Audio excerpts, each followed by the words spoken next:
নমস্কার, বাকশ্রুতি ইউটিউব চ্যানেলে স্বাগত জানাচ্ছি সমস্ত শ্রোতা বন্ধুদের। ভূত চতুর্দশী উপলক্ষে বাকশ্রুতি ইউটিউব চ্যানেলের বিশেষ ভৌতিক আলোচনা। মৃত ব্যক্তির আত্মা কি মৃত্যুর পরেও তার প্রিয়জনদের সমানভাবে ভালোবাসে? শুনুন এ বিষয়ে তত্ত্ব ও তথ্য নির্ভর সুচিন্তিত বক্তব্য। কথনে দেবাশিস পাল। নমস্কার, বাকশ্রুতি ইউটিউব চ্যানেলের পক্ষ থেকে আমাদের সমস্ত শুভানুধ্যায়ী শ্রোতা বন্ধুদের জানাই প্রাক দীপাবলির ঐকান্তিক শুভেচ্ছা। গত 28শে ডিসেম্বর থেকে আমাদের এই চ্যানেলের যাত্রা শুরু শনিবারের শিহরণ অনুষ্ঠানের মধ্য দিয়ে। প্রতি সপ্তাহের শনিবার একটি করে ভৌতিক বিষয় অবলম্বনে নাটক আমরা সম্প্রচার করি বিভিন্ন প্রতিষ্ঠিত বাচিক শিল্পীদের অভিনয় সহযোগে। এই চলার পথে বিগত 8-10 মাসের মধ্যে আমাদের অনেক কাছের মানুষের কাছ থেকে, শ্রোতাদের কাছ থেকে একটা অনুরোধ বারে বারে এসেছে যে নাটকের সমান্তরালে যদি বিভিন্ন ভৌতিক তত্ত্ব নিয়ে, অতি অলৌকিক বিষয় নিয়ে আমরা এই চ্যানেলে কিছু আলোচনা করি, তাহলে এই বিশেষ দর্শনে, আস্তিক দর্শনে যারা বিশ্বাসী, প্রেত তত্ত্বে যাদের বিশেষ আগ্রহ, তারা বিষয়টাকে উপভোগ করবেন এবং কিয়দাংশে সমৃদ্ধ হবেন। তাদের সেই অনুরোধের কথা, চাহিদার কথা মাথায় রেখেই ভূত চতুর্দশীর দিনেই ঠিক বার বেলায় দুপুর 12টায় আমার এই প্রথম ভৌতিক বিষয় সংক্রান্ত পর্যালোচনা। আজকের বিষয় আমাদের মৃত ব্যক্তি যারা, মৃত আত্মীয় যারা, সে মৃত ব্যক্তির আত্মা কি প্রিয়জনদের মৃত্যুর পরেও সমানভাবে ভালোবাসে? প্রথমেই যে কথা বলা প্রয়োজন, যে আত্মার অস্তিত্ব আমরা কেন বিশ্বাস করি? আত্মা কি? আত্মা এক চৈতন্য স্বরূপ। শ্রীমদ্ ভগবদ্গীতার সাংখ্যযোগে 2য় অধ্যায়ে 22 সংখ্যক শ্লোকে বলা হয়েছে, বাসাংসি জিন্নানি যথা বিহায় নবানি গৃহ্ণাতি নরহ পরাণি তথা শরীরানি বিহায় জিন্নান্নানি সংজাতি নবানি দেহি। অর্থাৎ আমরা যেমন নিত্য জীর্ণ বসন পরিত্যাগ করি, নতুন পোশাক পরিধান করি, ঠিক তেমনিভাবে একটা সময় আসে যে আমাদের এই রক্ত মাংসের জাগতিক নশ্বর দেহ জীর্ণ হয়ে পড়ে, জরা ব্যাধি তাকে আক্রান্ত করে, আর মৃত্যু এসে তাকে একেবারেই নিশ্চল করে দেয়।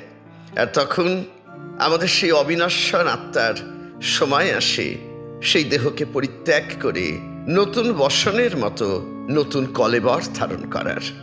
এবার এই যে একটি পরিবার, এই যে আত্মীয়দের পরিমণ্ডল, সবকিছু ছেড়ে তো আত্মা বিদায় নিচ্ছে, তার শরীর ছেড়ে চলে যাচ্ছে সে, কিন্তু তারপরেও তার যে আত্মীয় পরিজন, বাবা মা, স্ত্রী, সন্তান, তাদের প্রতি তাদের সেই প্রয়াত মানুষের ভালোবাসা, মমতা, আসক্তি এবং প্রচণ্ড যে দুর্নিবার টান, সবকিছুকে আগের মতো থেকে যায় নাকি বদলে যায় সবকিছু?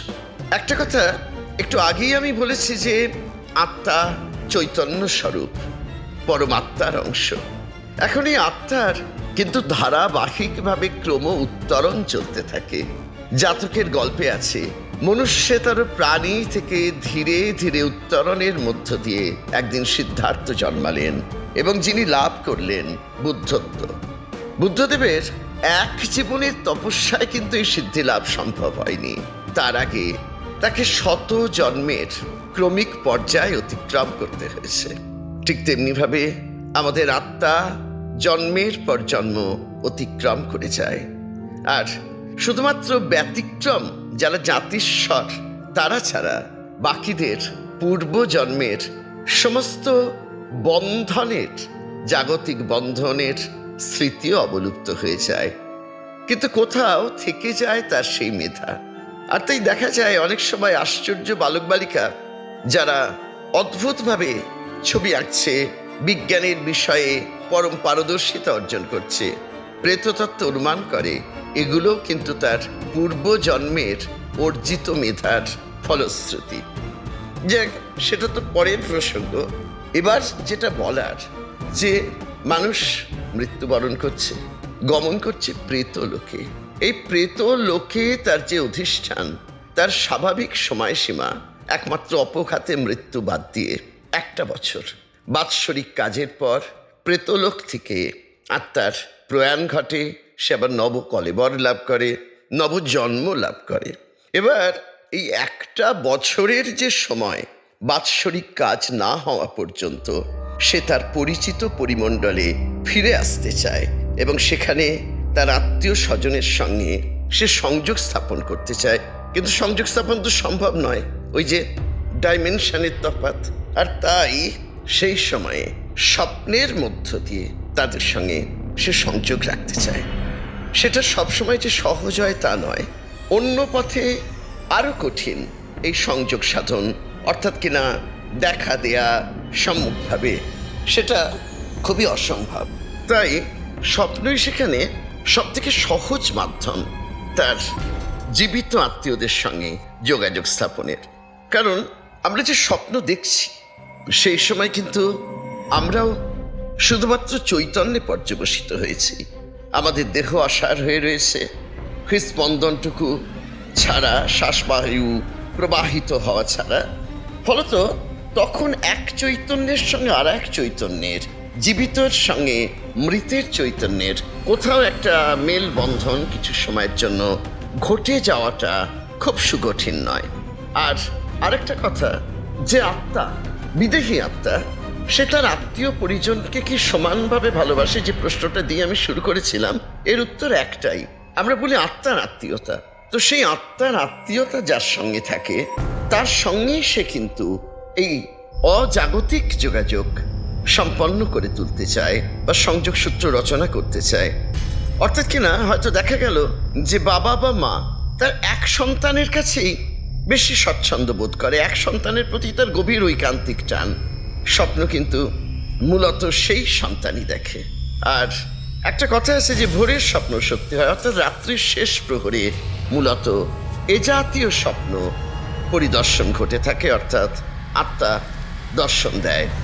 কিন্তু ঠিক সেইভাবে এরপরেও মানুষ বহু বহু বছর বাদে আত্মীয়কে স্বপ্ন দেখে, সেটা কিন্তু তার অবচেতন স্তর থেকে উঠে আসা ভাবনা, তার সঙ্গে আত্মার কোনো সম্পর্ক নেই। প্রকৃত অর্থে আত্মার দর্শন যখন স্বপ্নের মধ্য দিয়ে প্রত্যক্ষীভূত হয়, তার সময়সীমা কিন্তু মৃত্যুর পরবর্তী 1 বছর সাধারণভাবে।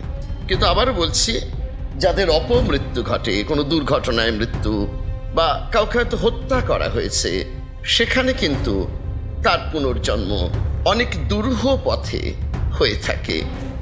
প্রেতশিলায় পিণ্ডদান ইত্যাদি বিষয়, সেগুলো নিয়ে আমি পরবর্তী পর্যায়ের কোনো সপ্তাহে আলোচনা করব। তো যে কথা বলছিলাম, যে আত্মা তার প্রিয়জনকে, বিদেহী আত্মা তার প্রিয়জনকে দেখা দিয়ে অনেক মনের কথা বলতে চায়। এবং মূলত দেখা যায় যে যাদের আকস্মিক মৃত্যু, তাদের দেখা দেওয়ার আকাঙ্ক্ষা আরও বেশি তীব্র থাকে।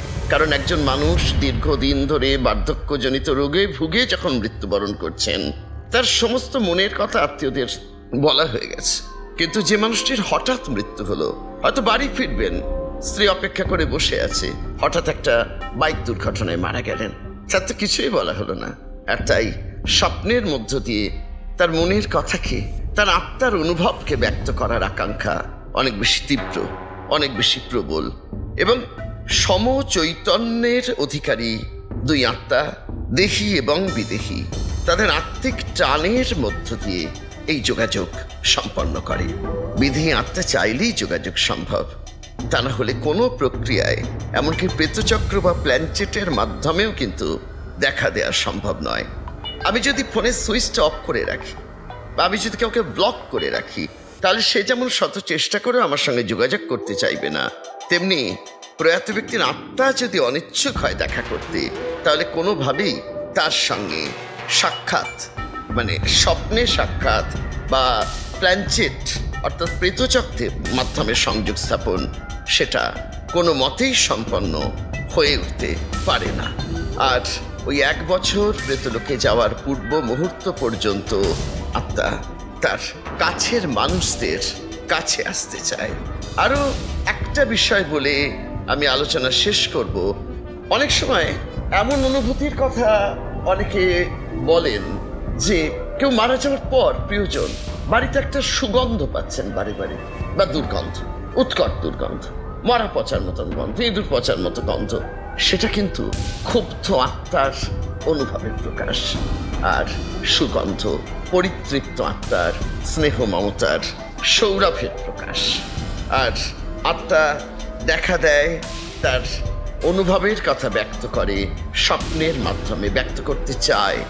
তাই প্রিয়জনের মৃত্যুর পরবর্তী 1 বছরের মধ্যে আমরা রাত্রির শেষ প্রহরে বা ভোরে যে স্বপ্ন দেখে থাকি, বা যদি দেখি, সবাই যে দেখবেন তার কোনো মানে নেই, কিন্তু যেখানে দেখা যায়, যেখানে সেই বিদেহী আত্মা যোগাযোগ স্থাপন করতে চায়, সেখানে সেই স্বপ্ন কিন্তু শুধুমাত্র অলিক কল্পনা নয়।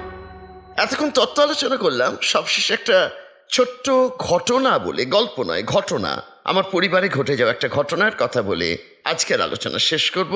আমার প্রপিতামহী, তার যখন মৃত্যু হয়েছিল তারপরে কিন্তু তিনি তার কন্যাকে দেখা দিয়েছিলেন এমনভাবে যে সে কিন্তু তখনও জানে না সেই মৃত্যুর খবর। সে স্বামীগৃহে রয়েছে, বাড়ির সামনে পুকুর। হঠাৎ মাঝরাতে মনে হলো তাকে সে ডাকছে, তার মা এসে ডাকছে এবং ডেকে বলছে, চারু, আমাকে একটুখানি তেল দে না, আমি স্নান করব, তোদের এই পুকুরে নেমে আমি স্নান করে যাই, আমার সর্বাঙ্গে ভীষণ জ্বালা করছে, সারা গায়ে জ্বালা করছে। এবং হাত পেতে তেল নিলেন, গায়ে মেখে তিনি পুকুরে নেমে যাচ্ছেন, কিন্তু তিনি ঘাট দিয়ে নামলেন না, উল্টো দিকের আঘাটা দিয়ে তিনি নেমে গেলেন। সেই বিস্মিত কন্যা স্বপ্নের মধ্যেই চিৎকার করছে, ওমা তুমি ওদিকে যাচ্ছ কেন, ওদিকে তো আঘাটা। তিনি তখন বলছেন, আমার যাওয়ার পথটা যে আলাদা হয়ে গেছে চারু। পরবর্তী পর্যায়ে, তখন তো টেলিফোনের সংযোগ ছিল না, তিনি জানলেন সেই মৃত্যু সংবাদ। তার বাবা এলেন বাড়িতে মৃতদেহ দাহ করার পরে। কিন্তু এই যে ঘটনাটা, এই ঘটনাটা কিন্তু অনেক কিছুর ইঙ্গিতবাহী। মৃত্যুর পর তিনি কন্যার সঙ্গে দেখা করতে আসছেন এবং সেই গায়ে জ্বালার অনুভূতি বিদেহী তখন অনুভব করছে। তার কারণ সব দেহ অগ্নিতে দগ্ধ করা হয়েছে। সেই অনুভূতি বিদেহীর চৈতন্য থেকে তখনও অপসৃত হয়নি। সুতরাং এমনিভাবেই আত্মা থাকে আমাদের চারপাশে, অন্য ডাইমেনশনে। মৃত্যুর পর 1 বছর তার মায়া নিয়ে, মমতা নিয়ে আমাদের চতুর্দিকে ঘোরাফেরা করে। আমরা তাদের খালি চোখে দেখতে পাই না। শুধুমাত্র যারা সাধক, যারা প্রেততত্ত্ব নিয়ে চর্চা করেন, তারা তাদের ষষ্ঠ ইন্দ্রিয় দিয়ে বিষয়টিকে অনুভব করতে পারেন। ভূত চতুর্দশী উপলক্ষে আমার আজকের ভৌতিক তত্ত্ব আলোচনা এখানেই শেষ করছি। আপনাদের যদি কোনো বিষয় সম্পর্কে কোনো জিজ্ঞাসা থাকে, প্রশ্ন থাকে, তাহলে আপনারা কমেন্ট বক্সে লিখে পাঠাবেন। আমি আমার সাধ্যমতো, আমার চিন্তা ভাবনা প্রজ্ঞা অনুযায়ী পরবর্তী কোনো আলোচনায় বিষয়টিকে মেলে ধরার চেষ্টা করব। ভালো থাকবেন। বাকশ্রুতি ইউটিউব চ্যানেলের শনিবারের শিহরণ অনুষ্ঠানের সঙ্গে থাকবেন। আর যদি ভালো লাগে, চ্যানেলটিকে সাবস্ক্রাইব করে আমাদের এগিয়ে যেতে সাহায্য করবেন। ধন্যবাদ। নমস্কার।